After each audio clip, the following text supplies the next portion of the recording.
સમાચાર જોઈએ વિગતવાર। સંસદના મોન્સૂન સત્રમાં લોકસભાની કાર્યવાહી શરૂ થતાની સાથે વિપક્ષે ભારે હંગામો શરૂ કર્યો હતો। આ દરમિયાન પીએમ મોદી પણ લોકસભામાં હાજર રહ્યા હતા। ભારે હોબાળાના લીધે લોકસભાની કાર્યવાહી 12 વાગ્યા સુધી સ્થગિત કરી દેવામાં આવી હતી। રાજ્યસભામાં શરદ યાદવે ખેડૂતોના મુદ્દે સરકારને ઘેરવાનો પ્રયત્ન કર્યો હતો। સંસદના ચોમાસુ સત્રની શરૂઆત ભારે ઉહાપા સાથે થઈ।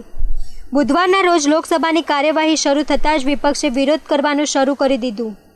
આ દરમિયાન વડાપ્રધાન નરેન્દ્ર મોદી પણ લોકસભામાં હાજર રહ્યા હતા। ભારે વિરોધને પગલે લોકસભાની કાર્યવાહી 12 સુધી સ્થગિત કરવામાં આવી હતી। શરદ યાદવે પણ રાજ્યસભામાં ખેડૂતોના મુદ્દે સરકારને ઘેરી લીધા હતા।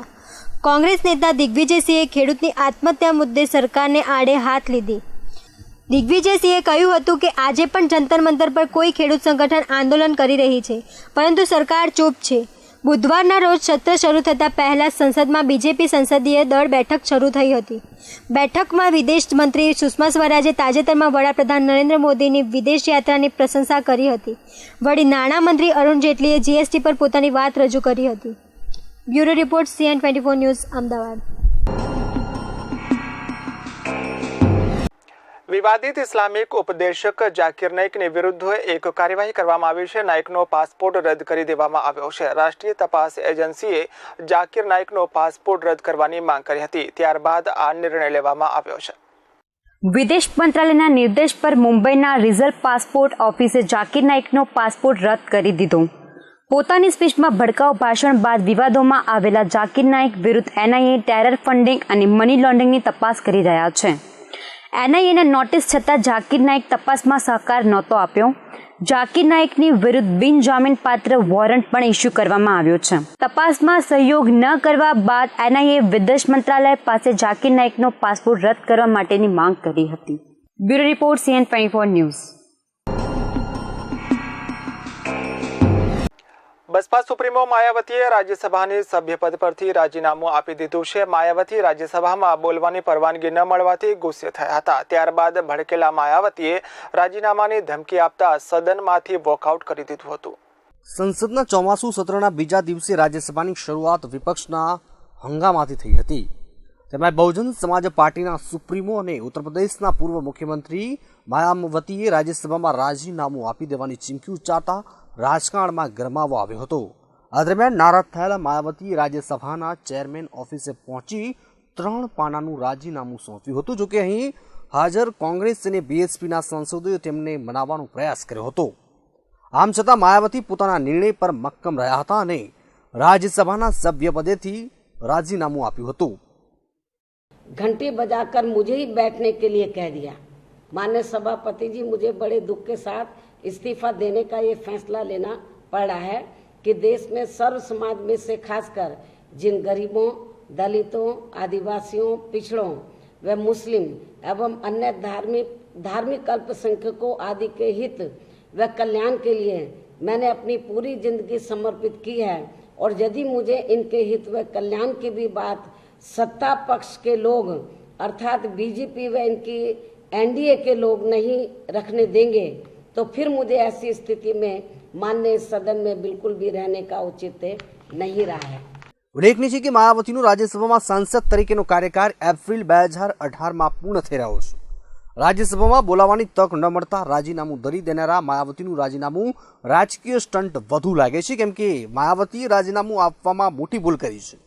માયાવતીએ રાજ્યસભાના ચેરમેનની ઓફિસે જઈ 3 પાનાનું રાજીનામું આપ્યું છે, પરંતુ માયાવતીએ રાજીનામું આપવા માટેનું નિયમનું પાલન નથી કર્યું।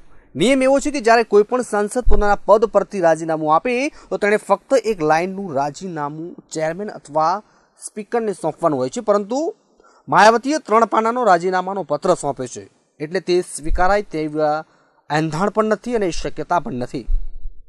और खासकर दलितों के हितों में सहारनपुर जिले में जो सबीरपुर गांव में जो दलित उत्पीड़न हुआ है, और आप लोगों को मालूम है कि मैं दलित समाज से ताल्लुक रखती हूँ। जब मैं अपने समाज की बात उधर नहीं रख सकती हूँ, मुझे बोलने सत्ता पक्ष के द्वारा मुझे बोलने का मौका नहीं दिया जा रहा। मंत्री लोग खड़े हो गए सभी वहाँ के जो सदस्य हैं सत्ता पक्ष के सब खड़े हो गए। मैं समझती हूँ कि ये ठीक नहीं हुआ है। तो जब मुझे अपनी बात रखने का सत्ता पक्ष मौका नहीं दे रहा है, मुझे बोलने नहीं दिया जा रहा है, तो मैंने आज राज्यसभा से इस्तीफा देने का फैसला लिया, हाउस में भी कहा, और अभी मैं माननीय सभापति जी को अपना इस्तीफा देकर आ रही हूँ। બીજી તરફ આરજેડી પ્રમુખ લાલુ પ્રસાદ યાદવે માયાવતીને એક ખાસ ઓફર કરી છે। તેમણે માયાવતીને આરજેડી વતી બિહારથી રાજ્યસભામાં મોકલવાની ઓફર કરી છે। લાલુ યાદવે કહ્યું કે માયાવતી સદનામાં દલિતોનો અવાજ ઉઠાવી રહ્યા હતા, પરંતુ ભાજપના સભ્યોએ તેમને બોલવા દીધા નહીં। माननीय मायावती जी अनडिस्प्यूटेड दलितों की नेता है, गरीबों की नेता है और महिला है, और ये बहुत बड़ा काला इतिहास आज लिखा गया संसदीय इतिहास में कि मायावती जी सहारनपुर की घटना को लेकर दलितों के साथ जो अत्याचार हो रहा है, अनाचार हो रहा है, मारे जा रहे हैं लोग, उस सवाल को अपर हाउस में उठाना चाहती थी। और जिस ढंग से सारे बीजेपी के लोग और अब्बास नबी जो है, हम मुख्तार अब्बास नकवी और सब लोग मिलकर जिस तरह से उनको रोकने का और उनको नहीं बोलने देने का ये जो उपाय किया, वो खीन होकर के अस्वाभाविक है कि जिस सभा में गरीबों की बात नहीं सुनी जाए वहाँ रहने का कोई औचित्य नहीं है। मैं स्ट्रांगली कंडेम करता हूँ भाजपा के सारे प्रयासों को, उनके मंत्रियों को, और ये साफ हो गया देश में कि ये दलितों के विरोधी हैं ये लोग। લાલુએ કહ્યું કે એ વાતમાં કોઈ શક નથી કે માયાવતી દેશના દલિતોના નેતા છે અને તેમને સદનમાં દલિતોની વાત રજૂ કરવા દેવામાં ના આવે। તેમણે કહ્યું કે જો માયાવતી સહમત થાય તો તેઓ પોતાની પાર્ટીના ફોટામાંથી તેમને राज्यसभा में मोकलवा माटे तैयार छे। दलित के सवाल को नेशनल मैप पर नहीं रखने देना चाहते हैं। मायावती जी ने जो स्टैंड लिया है हम उनके साथ हैं और मायावती जी को हम लोग यहाँ से निश्चित रूप से भेजेंगे, हम लोग वो चाहेगी तो। और पूरा सवाल इस सवाल को देश भर में हम लोग छेड़ेंगे कि मायावती जी को बोलने नहीं दिया गया और उनका हक छीन लिया गया। ये लोकतंत्र के लिए बहुत बड़ा अशुभ आज की घटना है। तो महत्वનું છે કે બહુજન સમાજવાદી પાર્ટીના સુપ્રીમો અને ઉત્તર પ્રદેશના પૂર્વ મુખ્યમંત્રી માયાવતીનો રાજ્યસભામાં કાર્યકાળ એપ્રિલ 2018માં પૂરો થઈ રહ્યો છે। તો પ્રદેશની વિધાનસભામાં પાર્ટી પાસે એટલા આંકડા નથી કે 2018માં તેઓ ફરી એકવાર રાજ્યસભામાં પહોંચી શકે।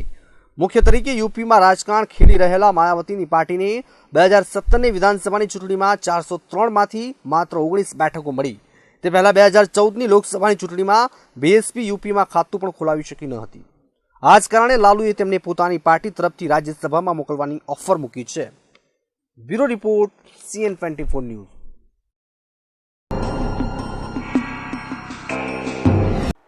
સમાચારોમાં આગળ વાત કરીએ તો 17 બેંકને રૂપિયા 9,000 કરોડનો ચૂનો લગાવીને ફરાર થઈ ગયેલા વિજય માલ્યાની મુશ્કેલીઓ હવે વધવાની છે। ઈડીના 2 સભ્યોની ટીમ પ્રત્યાર્પણની અરજી સાથે લંડનના અધિકારીઓ સામે રજૂ થવા લંડન પહોંચી ગઈ છે। ઈડીના અધિકારી માલ્યા વિરુદ્ધ તમામ પુરાવા સાથે લંડન પહોંચી ગયા છે। આ અધિકારીઓ 5500 પાનાની ચાર્જશીટ લઈને લંડન ગયા છે। વિજય માલ્યા વિરુદ્ધ 6 અન્ય દેશમાં પણ કાનૂની અનુરોધ પત્ર મોકલવામાં આવી રહ્યો છે। લંડન જે દસ્તાવેજો લઈ જવામાં આવ્યા છે જેમાં માલ્યાના કાળા કાનામાનો સંપૂર્ણ ઇતિહાસ છે। સીબીઆઈ પણ પોતાના તરફથી તમામ દસ્તાવેજો લંડન કોર્ટમાં રજૂ કરી ચૂકી છે। સીબીઆઈ આ અંગે માલ્યાના પ્રત્યાર્પણ માટે પણ અપીલ કરી ચૂકી છે, જેની સુનાવણી જારી છે। આ મામલામાં સુનાવણી દરમિયાન કેન્દ્ર સરકારે સુપ્રીમ કોર્ટને જણાવ્યું છે કે સરકાર માલ્યાના બ્રિટનથી પ્રત્યાર્પણ માટે પ્રયાસ કરી રહી છે। 4 ડિસેમ્બરથી 2 સપ્તાહ માટે લંડનમાં સુનાવણી યોજનાર છે। અદાલતે જણાવ્યું છે કે ત્યારબાદ જ આગળની સુનાવણી થશે। અત્રે ઉલ્લેખનીય છે કે સુપ્રીમ કોર્ટે 9 મહિના રોજ માલ્યાને અદાલતની અવમાન માટે દોષી ઠરાવેલ છે। સજા પર પોતાનો પક્ષ રજૂ કરવા માલ્યાને વ્યક્તિગત માટે કોર્ટમાં હાજર થવાનું જણાવાયું છે। Bureau report CN24 news Ahmedabad. ગોવાના મુખ્યપ્રધાન મનોહર પારીકરે ગોવા વિધાનસભામાં બીફને લઈને આપેલા નિવેદનના કારણે રાજકીય ભૂકંપ સર્જાઈ ગયો છે. વીએચપીએ બીફ મામલે નિવેદન બદલ મનોહર પારીકરનું રાજીનામું માંગ્યું છે. વીએચપીએ કહ્યું છે કે આવા નિવેદનથી ભાજપની છબી ખરાબ થઈ રહી છે. ગોવામાં ભાજપની ગઠબંધન સરકારના મુખ્યપ્રધાન મનોહર પારીકર બીફ પર નિવેદન મામલે વિવાદમાં ફસાયા છે. પારીકરે કહ્યું હતું કે ગોવાના સરકારી કતલખાનાઓમાં દરરોજ લગભગ 2000 કિલોગ્રામ બીફનું ઉત્પાદન કરવામાં આવે છે. વધુ માંગને પૂર્ણ કરવા માટે કર્ણાટકથી બીફની આયાત કરવામાં આવશે. Goa meat complex. So the beef issue can be taken later on. Yes, Goa the beef issue can be taken later on. And slaughter the animal. The option of getting the beef from Belgaum or some other place to ensure that there is no shortage of the meat. The beef. So I can assure him that the inspection of the meat or the beef which comes from the neighboring state will be carried out through proper medical doctors or those who are authorized for it rather than by some other person.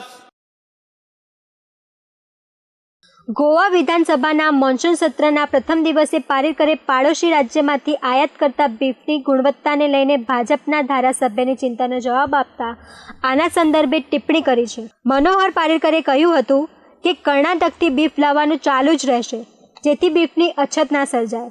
આ મામલે પારીકરે અન્ય રાજ્યોમાંથી પણ beef ખરીદવા માટે આશ્વાસન આપ્યું.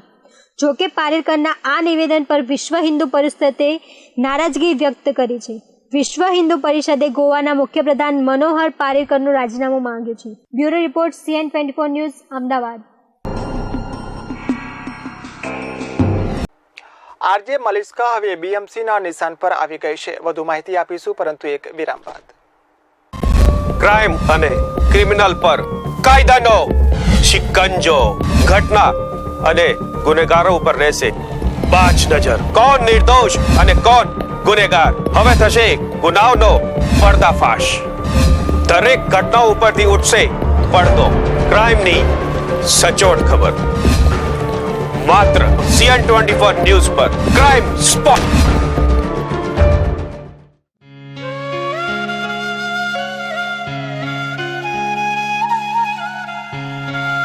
ખુલ્લામાં અને જાહેર માર્ગો પર કચરો એ બીમારીનું ઘર છે, જેનાથી કમળો અને મેલેરિયા જેવા જીવલેણ રોગો ઉત્પન્ન થાય છે, જે ચેપી અને વાયરલ રોગો છે. ત્યારે આ બીમારીઓથી બચવા સરકારના સ્વચ્છ અભિયાન સાથે જોડાવો તેમજ ભીના કચરાને ગ્રીન ડબ્બામાં અને સૂકા કચરાને બ્લુ ડબ્બામાં જ નાખો. તમારી આસપાસ સ્વચ્છતા જાળવતા રહો, ખુશ રહો, સ્વચ્છ રહો અને જોતા રહો CN24 ન્યૂઝ.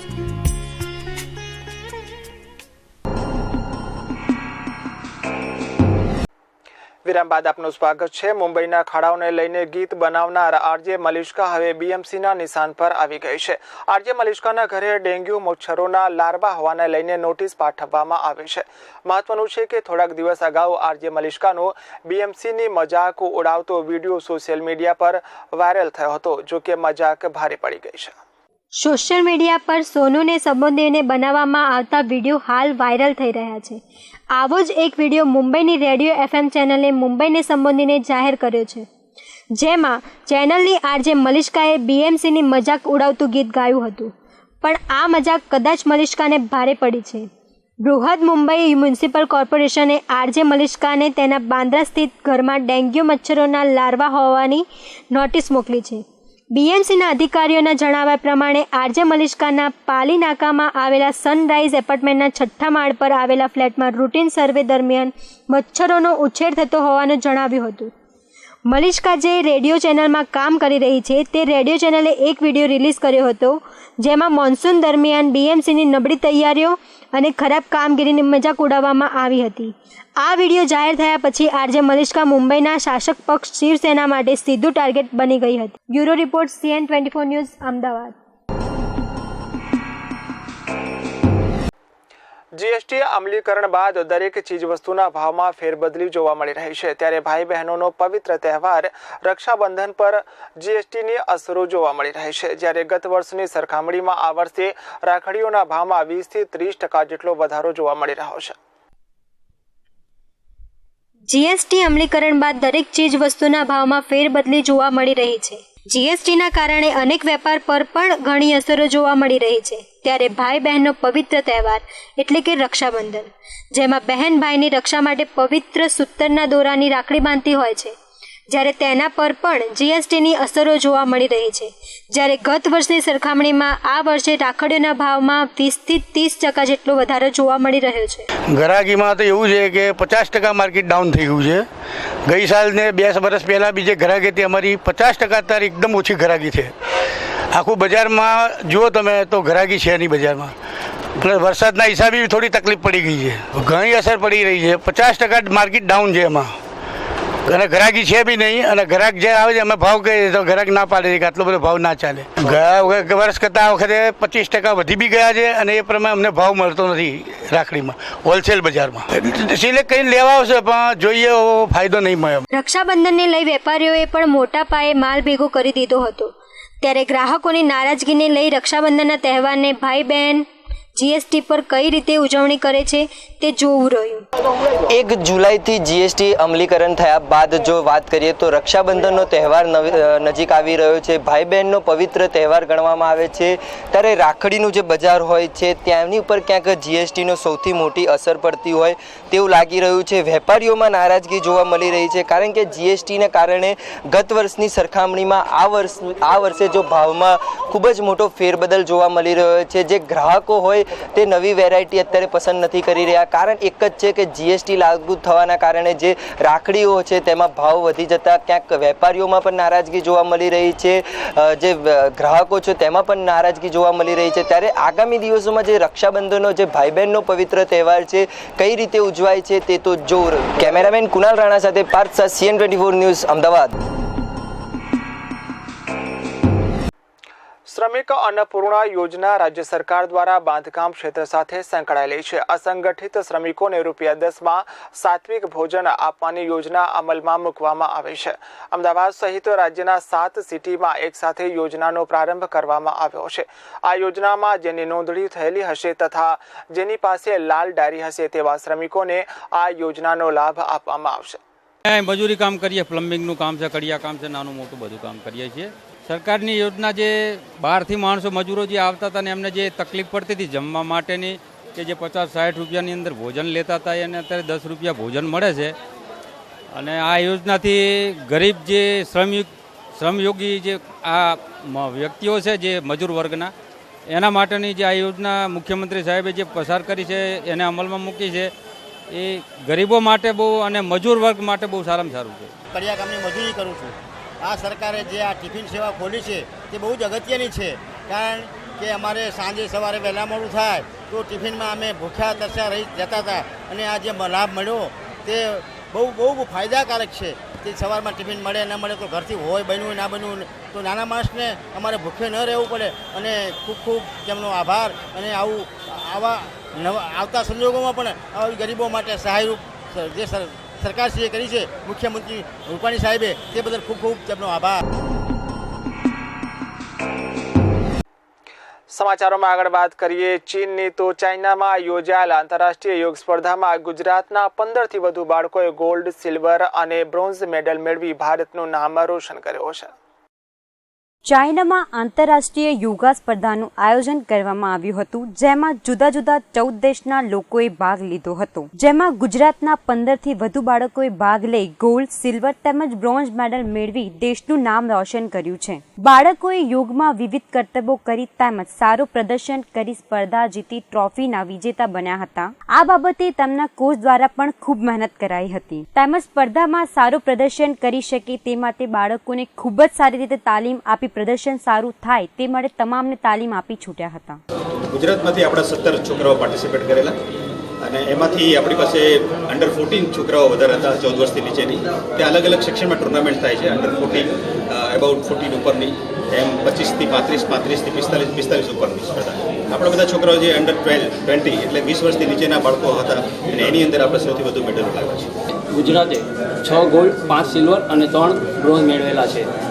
તે દરમિયાન કોમ્પિટિશનમાં champion of the champion trophy Kalp જોશીએ હાસિલ કરીને ગુજરાતનું નામ રોશન કરેલું છે. અને ઇન્ડિવિજ્યુઅલમાં અને આર્ટિસ્ટિક પેરમાં ભાગ લીધેલો. તેમાંથી રિધમિક પેરમાં અમારો ફર્સ્ટ રેન્ક આવ્યો છે અને ઇન્ડિવિજ્યુઅલમાં 3rd રેન્ક આવ્યો છે. કેમેરામેન હેમત ગાયકવાડ સાથે રમેશ શેખ, અમદાવાદ. અમદાવાદ મ્યુનિસિપલ કોર્પોરેશનની પ્રી મોન્સૂન પ્લાન ફરી એકવાર કુદરત સામે લાચાર બની ગયો છે. ધોધમાર વરસાદના કારણે અમદાવાદ શહેરમાં પાણી ભરવાની 33 ફરિયાદ એક જ દિવસમાં આવી હતી. સાથે રસ્તાઓ પર ખાડા પડવાની પણ સ્થિતિ સર્જાઈ હતી. રાજ્યભરમાં મેઘરાજાએ બેટિંગ શરૂ કરી છે. આ વરસાદમાં લોકોને તકલીફ ના પડે તે માટે કોર્પોરેશન દર વર્ષે પ્રી મોન્સૂન પ્લાન જાહેર કરે છે. આ વર્ષે પણ કોર્પોરેશન દ્વારા કંટ્રોલ રૂમ ચાલુ કરવામાં આવ્યો છે, જેમાં એક જ દિવસની પાણી ભરવાની 33 ફરિયાદ ઉઠવા પામી છે. શહેરના તમામ નીચાણવાળા વિસ્તારોમાં પાણી ભરાયા હતા, જેને લીધે જનજીવન અસ્તવ્યસ્ત થઈ ગયું હતું. ઠેર ઠેર ટ્રાફિક જામના દ્રશ્યો જોવા મળ્યા હતા. અમદાવાદ મ્યુનિસિપલ કોર્પોરેશનનો પ્રી મોન્સૂન પ્લાન ફરી એકવાર કુદરત સામે નિષ્ફળ ગયો છે.